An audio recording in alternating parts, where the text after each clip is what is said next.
Hello everyone, কেমন আছেন সবাই? কমপ্লিটলি আনপ্ল্যান্ড অবস্থায় আপনাদের সামনে হাজির হলাম। মাত্র একটা বই পড়ে শেষ করেছি এবং আপনাদের সাথে শেয়ার না করে আসলে থাকতে পারছিলাম না। বইটা হচ্ছে দি পাবলিকেশনের প্রথম বই, স্যান্ড কিংস, জর্জ আর মার্টিনের লেখা, এবং লুতুল কায়সার ভাই এটা অনুবাদ করেছেন। এইটার উপরে সেপারেট ডিটেলসে ভিডিও অবশ্যই সামনে আসবে। রাইট নাও আমার স্টোরেজ ফুল হয়ে আছে, সো এটাকে খালি করতে হবে। আর হচ্ছে অনেকগুলো বই পড়ে জমিয়ে রেখেছি, পড়া শেষ করে রেখেছি, রিভিউ দিব পাইপলাইন। অনেকগুলো বই জমে আছে, সেগুলো একে একে শেষ করার পরে এটার উপরে ডিটেলসে রিভিউ ভিডিও অবশ্যই আসবে। জাস্ট এই বইটা সদ্যমাত্র পড়ে শেষ করলাম, কেমন লাগছে এটা একটু আপনাদের সঙ্গে শেয়ার করা। প্রথম কথা হচ্ছে সায়েন্স ফিকশন ঘরানার একটা বই, এবং এই বইয়ের যে মূল থিমটা, এই মূল থিমের উপরে বেশ কিছু মুভিও আছে। বাট এমনিতে এই বইয়ের গল্পটা, গল্পের লেখনীটা এবং গল্পের বর্ণনাটা অসাধারণ, চমৎকার লেগেছে আমার কাছে। এটা একটা উপন্যাসিকা, খুব বেশি বড় না।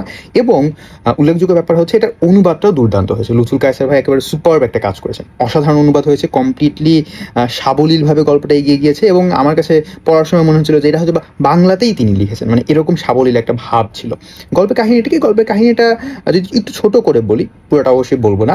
সাইমন ক্রিস নামে একজন ব্যক্তি, তার খুব শখ হচ্ছে সে হিংস্র প্রাণী পেলে পুষে বড় করে। তো সে হচ্ছে একদিন বাজার থেকে কিনে নিয়ে আসে যে একটা বালির মধ্যে এই কীটের মতো, পতঙ্গের মতো, হচ্ছে পোকার মতো, গুবরে পোকার মতো একটা প্রাণী কিনে নিয়ে আসে। এবং সেই প্রাণীটা একটা দল বেঁধে চলে এবং ওই হার্টটাকে নিয়ন্ত্রণ করে আরেকটা হচ্ছে একটু অন্যরকম সাইজের একটা প্রাণী, সেটার নাম হচ্ছে মাও। তো ওই যে অনেকটা যেরকম মৌমাছির রানীর মতো, রানী মৌমাছির মতো ব্যাপারটা আর কি। এবং তারা হচ্ছে ওই স্যান্ড, ওটার নামই হচ্ছে স্যান্ড কিংস। যে স্যান্ড কিংসদেরকে খাবার দেয় তাকে হচ্ছে তারা ঈশ্বর মনে করে পূজা টুজা করে আর কি। তাদের মূর্তিটা, তাদের ফেসের ছবিটা তাদের ঘরের সাথে বানায় রাখে। তো এবং সবচেয়ে গুরুত্বপূর্ণ ব্যাপার হচ্ছে এই স্যান্ড কিংসরা, তাদেরকে যেই জায়গাতে রাখা হয় আকারটাও সেরকম হয়। ছোট জায়গায় রাখলে ছোট, বড় জায়গায় রাখলে বড়। ঠিক যেই ভয়টা আপনি পাচ্ছেন সেটাই হয় গল্পে।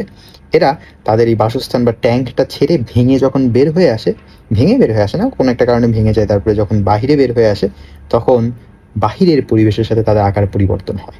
এবং এরা ধীরে ধীরে মল্টিং করে, মানে ঘাস ফড়িংয়ের মতো মল্টিং করে এদের আকার পরিবর্তন করে, এবং এর বুদ্ধিমত্তারও কিছুটা পরিবর্তন হয়। এরা বুদ্ধিমান একটা প্রাণী।